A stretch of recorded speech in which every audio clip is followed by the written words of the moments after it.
dead man miraculously comes back to life on this edition of It's Supernatural.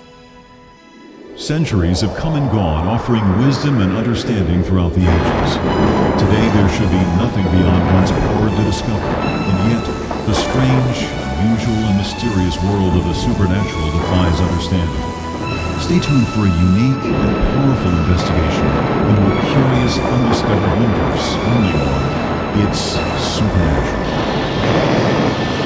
Hello, I'm Sid Roth, your investigative reporter, here with Bill Wolfson. Now, what would happen if you were a pastor's pastor and one of your pastors calls you one day and says, I think God is showing up. I think something wonderful is going on. I want your opinion. I don't want you to speak. I want you to come out to my church in Moni, Illinois. That's exactly what happened to you, Bill. You went there. What happened? What happened was a little girl just put her hands, she didn't even touch me.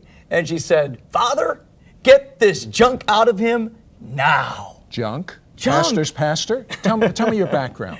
Oh, you know, it's amazing. I was brought up on the south side of Chicago. I was brought up in a conservative Jewish family. Mm-hmm. In fact, it's really the truth. When my friends got caught smoking marijuana behind the garage, I got caught eating pork ribs. Oh. I was brought up in a kosher, between conservative and Orthodox family.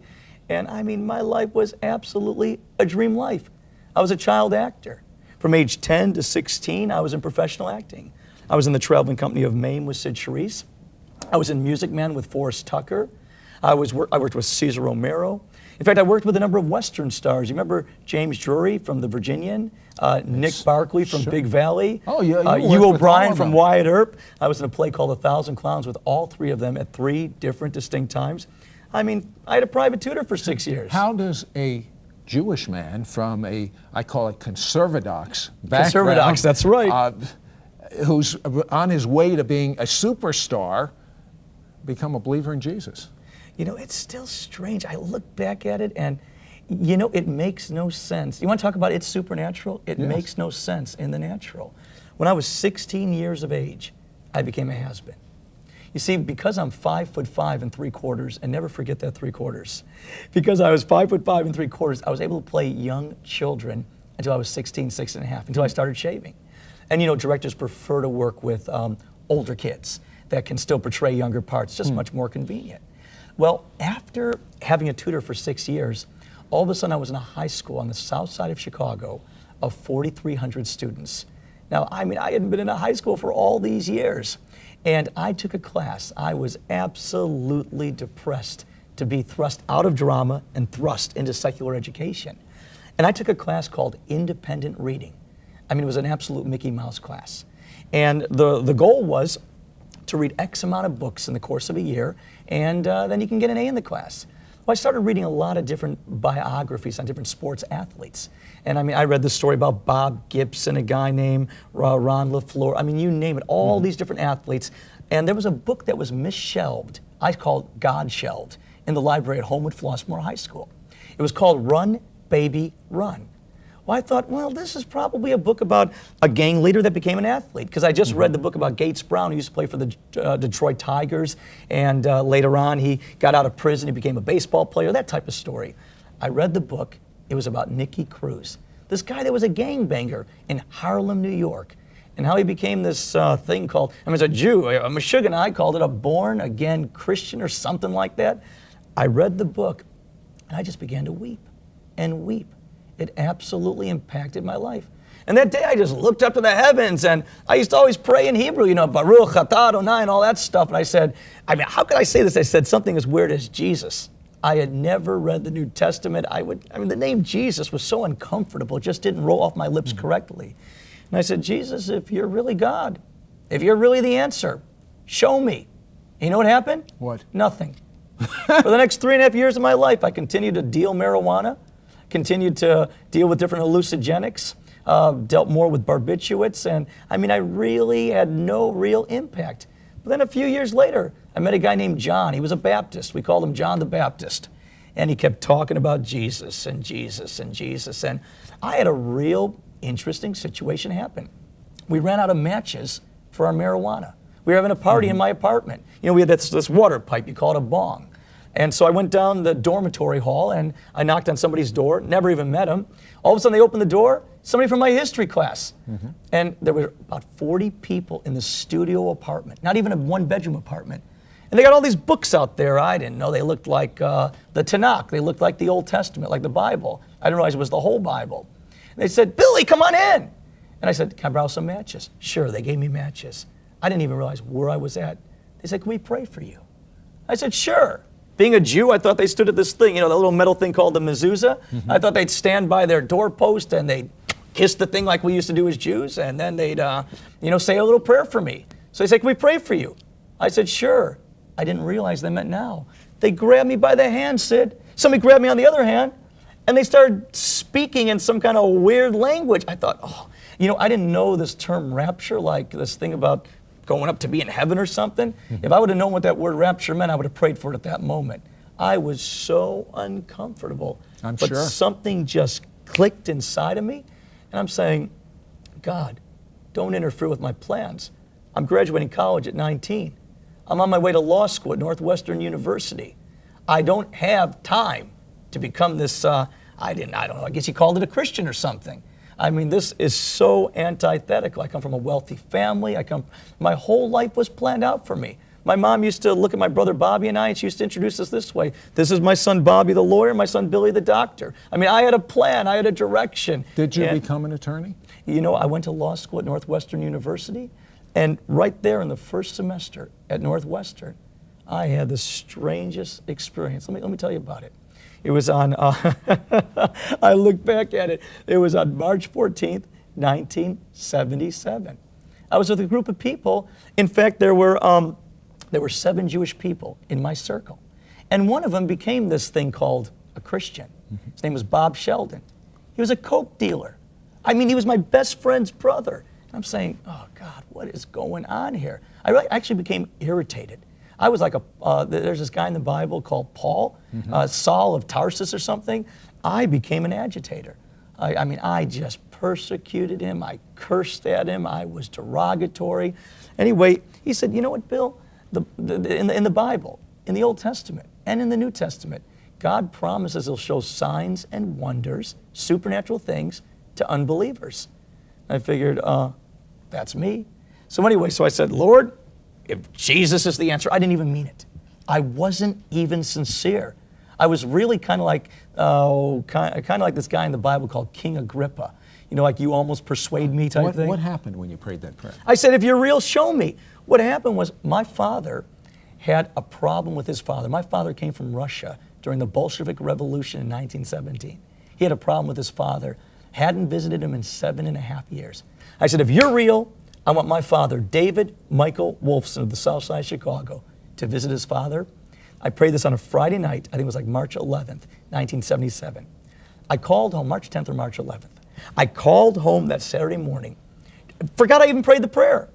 I said, Mom, can I talk to Dad for a second? She said, Bill, you won't believe this. A miracle happened. I've been nudging your father for years to go see his father over at the Drexel retirement home. This morning he got up and said, Gene, this will sound strange, but I think I'm supposed to go see my dad. And he went to the retirement home. What did you take that as? You know what? This is what's so bizarre. When the supernatural happens, and we're in the middle of this script, we don't even realize it's supernatural. I thought this is like an ESP thing or a clairvoyant thing or something strange. So anyway, that wasn't good enough for me. So the next thing that I did was I said, you know what, God, if you're really real, I don't want to be the only Jew that accepts this Jesus guy. I mean, I was always brought up with this thing called the Shema. We used to say, Shema Yisrael, Adonai Eloheinu, Adonai Echad. Hear you, Israel, the Lord thy God's one God. I mean, I couldn't accept this new math thing, 3 gods, one, this Trinity thing. I mean, that was just so religious, and I just couldn't accept that. So I said, if this is really the truth, I want to see other Jewish friends get saved. On March 12th, my roommate in college, Martin Sheldon, he comes to me. Bill, I just became a Christian. You don't want to hear what I said. I can't say this on television. I was ticked. I wasn't even looking for this prayer to be answered. No wonder that 11-year-old girl said, get the junk out of him. But let me tell you something. This gets so amazing. We'll be right back.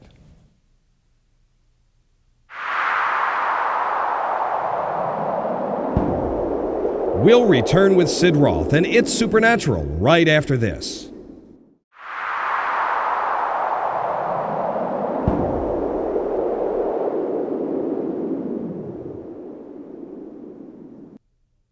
Hello, I'm Sid Roth, your investigative reporter. I'm speaking to Bill Wolfson, a Jewish man that is resisting sign after sign from God that Jesus is his Messiah.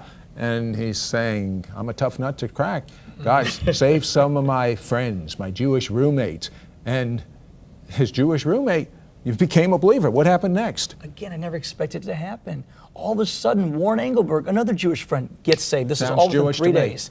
Then you've got Richard Warren, we called him Dickie Warren, a drummer. He gets saved. Then Martin's mother, Adele, gets saved. Father, Fred, gets saved. Brother, George, gets saved. Then his brother, David, gets saved. Was that enough? Was that enough Jewish people from your prayer? On March 14th, 1977, at 8 p.m., I fell on my face and I cried out for the first time in my life, Jesus. Can you believe I said this? Jesus, I know it come must have into been my heart. difficult. Be my Lord and Savior. I mean, I realized I'm out of the will. I realized my parents are going to have a funeral for me. That's what Jews do. They sit shivvy. That's like a whole week of mourning as a result of what I'm doing. I'm crying out to Jesus, and at that moment, he answers. He not only does that, all of a sudden I start speaking in a weird language, and it wasn't Hebrew. It wasn't Baruch Atah Adonai. It was just like this weird tongue thing, and I had no idea what it was. It freaked me out. Here I am speaking in a tongue, and then all of a sudden I'm saying some other words along with it that aren't all that Christian, because I am scared. I don't know what's happening inside of me. And then I heard as clearly as we're talking right now, I had this voice from God, Yahweh, or whoever, and he said, you're dropping out of law school this week. It's over. How did you feel? Oh, I felt betrayed. I felt defrauded. This is my whole life. I wanted to be a lawyer since I was 10 years of age. And he said, I've called you to, listen to this. This might be too weird, but preach the gospel. And I'd never read one verse of the New Testament in my entire life. And my whole life changed that night. It changed so much. Give me a picture of where you are just before that young girl laid hands on you and prayed for you in Moni, Illinois. Oh, how much it's changed is, first of all, I didn't marry a Jewish woman. I married a Mennonite, and today I got 5 Jumanites, 5 Jumanite children.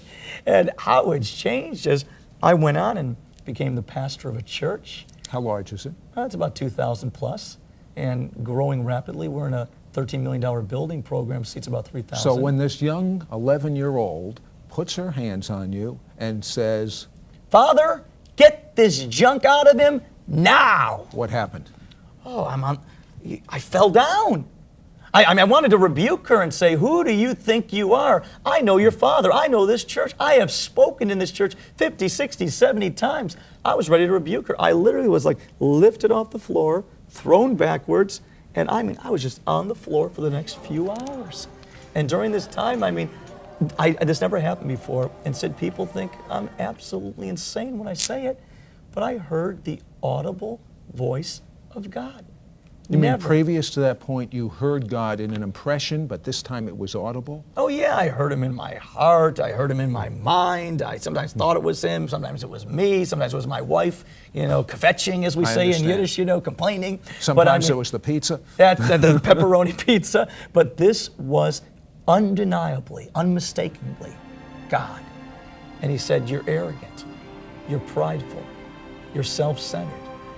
He says, if you don't let me get this junk out of your life, this pride, this arrogance, he says, you become like a CEO, the head of a corporation, not a church. He said, hey bro, it's over for you. Did he use those words? Well, he used some of the more spiritual words, but I'm kind of bringing, bottom line, he said, if you don't let me get this, what he said was, he said something out of the Bible in the book of Revelation. He said, I'm going to pull this thing called a candlestick out of you. I'm going, what in the world is this candlestick? And he said very simply, he said, all of the tools you need to minister the way you need to minister, you're going to lose it. It's over. It's gone. And he began to share with me, many people today don't go to churches because so many of us as preachers, we've become phonies. We've become so contrived. We've become so theatrical. And he said, if you don't let me get this stuff out of your life, it's over. You know what it said? I thought I was going to die. I thought that if I didn't change on that spot, I was addicted to drugs at this time in my life. To drugs? To drugs. I was a drug addict. Now, let me explain to you. They were pharmaceutical. The doctor prescribed them. What had happened was I had an injury at a restaurant about 6 years ago.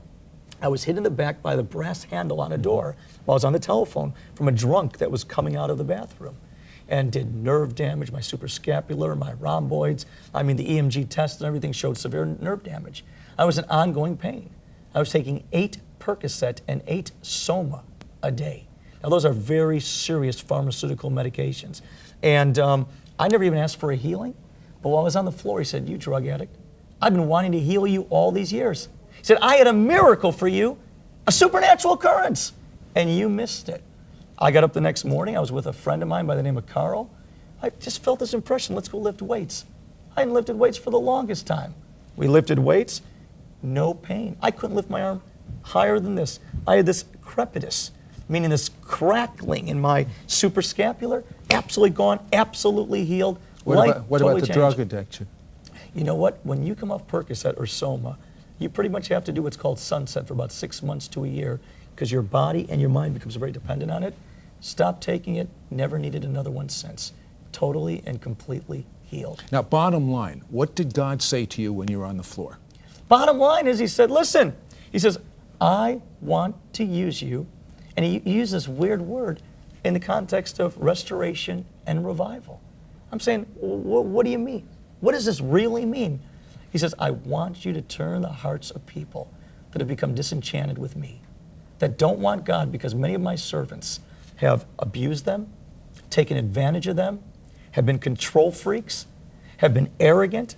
He says, "I want you to go out there. I want you to preach." I mean, he gave some weird words. You're asking me to tell you?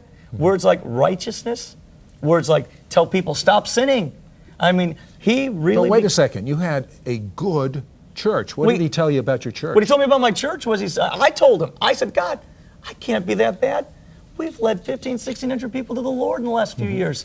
He said, "Half of your people don't even know me, don't even have a relationship." I said, "But they're disciples." He said, "No, they're your disciples." Imagine that. They're your disciples, not my disciples. I mean, Sounds like he's not too happy with you. You know what? At that moment, it was like the time. You ever hear of a guy named Cain and Abel in the Bible? You know what I mean? This guy Cain. And here's a guy, Cain. He hears the voice of God, and we don't realize it. He was a bad guy. He was in a lot of trouble. But we don't realize it is the love of God that causes him to talk to us and get us on the right path and say, "You're going in a direction of destruction." You know what God really said to me in essence? What would happen if you had died at that moment? You know what's kind of scary? I cannot promise you. I hope I would have gone to heaven. Do you realize what he just said? This is a man that knew God. Half his church, God said, did not know God. That's pretty scary stuff. Wait till you find out what change occurred in Pastor Bill Wolfson. We'll be right back.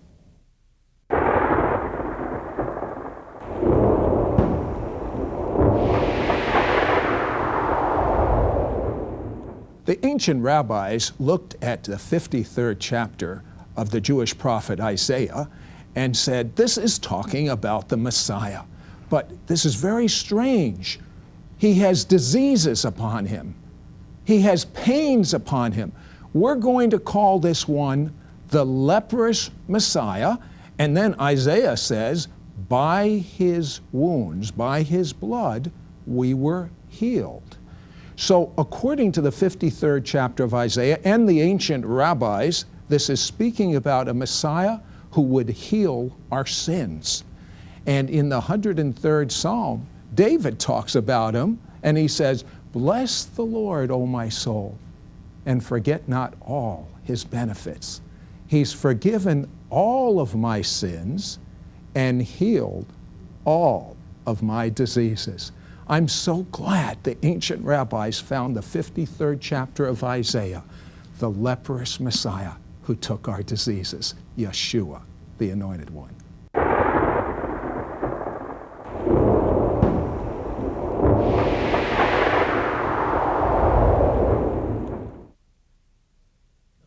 Hello, Sid Roth, your investigative reporter, here with Bill Wolfson. Can you picture this pastor on the floor, 11-year-old lays hands on him. He's out for over an hour and a half, And Jesus comes to him, and he hears for the first time in his life really the audible voice of God. And God says, you're a professional pastor. You're making disciples unto yourself, not unto me. And I'm dissatisfied with what you're doing. And besides that, half of your congregation doesn't even know me. And besides that, this is your final warning. Well, Bill, you heeded that, and you went back to your congregation. What happened the first service back? Well, we had 4 services. And I went back to Tacoma, Washington, turned off all the lights in the church, and I actually did a sermon with a flashlight. Can you believe that? And I started talking about, is there sin in your life? Is there sin in your life? I mean, I was a man possessed with a mission. And all of a sudden, this thing called revival broke out in the church. Would you believe it? All of a sudden, we went on a fast. I thought it was going to be for 2 weeks. It turned out to be, for my wife and I, 70 days. I was not allowed to eat. By directive of God, I was not allowed to eat for 70 days. I went from 148, 149 down to 109 pounds. But let me tell you some of the things that happened. That's what I want to know. 4 days into this thing called the revival, and we've been in it for 81 weeks now. 4 days into it, a man by the name of Leon Sims, a Jewish man from Orthodox background, from New York, if you will, he has a massive heart attack, and he dies in the service? Right in the service. And we do not allow people to die in our church. It's against the rules. It sure would curtail a move of God's Oh, Spirit. absolutely. And there's a paramedic, and they're doing all the mouth-to-mouth, and there's a dentist there. And didn't check his teeth, did everything that she knew to try to bring him back. And finally, a lady that was there said, look, this is a prayer meeting. We believe in the supernatural. Let's pray for him. We pray. He was out for over 11 and a half to 12 minutes. And all of a sudden... Doesn't that kind of make your brain dead? I've heard of being brain dead and things like that. There's no way he'll come back from the dead at that point without serious brain damage, if he even come back. Anyway, we pray for him. He stands up. He comes back from the dead. Actually, he sat up is what actually happened. And they still took him to the hospital. They did the observation and things of this nature. To make a long story short... How did you know he was dead? Oh, first of all, there was medical affirmation right there. There was no question about it. He was absolutely dead. Eyes rolled back in the head, no pulse, no breath. And when you have a paramedic say he's dead, and a dentist, they still have medical training, say that he's dead. So he sits up. And he has no idea what just happened. But to make a long story short, he has no more brain damage today than he had before the heart attack. You know, as we always tease him. Absolutely documented, a bona fide healing. But you know what that is amazing to me. But the thing that is even more amazing is your daughter. How old was she? Janine would have been about 11 at the time. So your 11-year-old daughter walks up to a 400-pound woman that is in a wheelchair. That's right. That is, I assume she's in a wheelchair because she can't walk. Jackie Ward, that's right. And she has a tube, like a breathing tube inside? Yeah, she had oxygen tubes, 2 tubes going in both so what's your nostrils. daughter do? She walks up to her, and these are people we know. This isn't some kind of a crusade somewhere out in another country. These are people we live with, we know. And she says, Jackie, now we don't do this, not our people. She says, Jackie, God told me you're healed. She says, I am? And she ripped the tubes right out of her nose. Did you watch this? No, I didn't. One of my deacons came up and said, Janine just pulled the breathing tubes out of Jackie's nose. And I'm thinking, from a legal background, we got a lawsuit here. What is she doing? And anyway, I go up to her and I said, Janine, you don't do this. I mean, this is ridiculous. She says, don't you have faith? Don't you believe God can heal her? Your daughter's saying that to you? And I said, well, yeah. She says, God told me. Now, Janine's never done anything like this before. She says, God told me that she's healed. And I said, well, anyway, Jackie gets out of the wheelchair and begins to walk. Then she begins to run around the church. Then she goes up on the balcony and says, I didn't know you didn't change the carpet in the balcony yet. You changed it on the main floor. I've never been in the balcony in the 6 years I've been in the church. She goes to her doctor that Monday. They do a test. No longer needs oxygen tubes. She had a terminal illness, a heart disease, absolutely healed, and out of the wheelchair. And they sent a nurse from the doctor's office to the revival that Tuesday night, because the revival started out 70 days in a row, and said, she's healed. She's healed. Had a young lady, had endometriosis, 16 years old, wanted to do a hysterectomy, prayed for her at the revival. Actually, somebody else prayed for her at the revival. It's just regular, everyday people. This isn't preachers praying. This isn't evangelists. This is just everyday people just praying. They were going to do a hysterectomy. Make a long story short, they went in, they did exploratory surgery, absolutely, completely healed. What's going on with the children in your congregation? There is a fire for God. There's this thing. It's weird. I mean, I can't give it to you in religious terms. They're just jazzed. They're fervent. I mean, they want to be there. Remember, when we come together and pray for the sick and we see miracles happen, we spend 5, 6, sometimes 7 hours at a time just waiting on God. This isn't a typical church thing. This is something different. It sounds so different. Doesn't that sound different than what's going on in your church? Maybe what's going on there is a restoration of the original book of Acts. Maybe that's what God wants right in your home, right in your apartment, right wherever you're watching right now. The first step is, remember, half the people in this congregation, God said, they don't know me. Do you know God? I don't mean, do you go to a particular church? I'm saying, do you know God? You must repent of your sins against a holy God, and you must believe that Jesus died for your sins, and you will be clean according to the Word of God, and then ask Jesus to live inside of you. He wants to become as real to you as he is to Bill Wolfson, because God says, I'm not a respecter of persons, and you have a destiny, but you haven't walked into it yet. Today, walk into it. This is your moment in history. Everyone has a moment, and someone's eyes are being healed right now in Jesus' name.